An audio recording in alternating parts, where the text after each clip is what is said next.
सकाळच्या शांत हवेत आम्ही निघालो होतो एक अशा प्रवासाला जिथे फक्त स्पर्धा नव्हती तर प्रत्येकाच्या मनात दडलेला कलाकार जागा होत होता. लालपरीच्या प्रवासातून आम्ही पोहोचलो रायसोनी कॉलेजमध्ये आणि कॉलेजच्या गेट बाहेरच जाणवत होतं की आज काहीतरी खास घडणार आहे.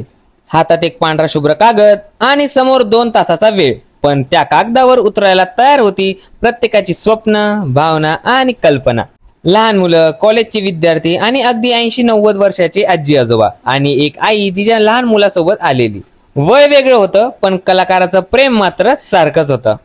काही हात थरथरत होते तर काही रंगांमध्ये हरवले होते, पण प्रत्येकाच्या चेहऱ्यावर दिसत होता स्वतःला सिद्ध करण्याचा आत्मविश्वास. मी जेव्हा ती चित्र पाहत होतो तेव्हा जाणवलं कला फक्त कागदावर नसते तर ती माणसाच्या चेहऱ्यावरचा आनंदात असते. 2 तास संपले आणि सुरू झाली निकालाची धडधड.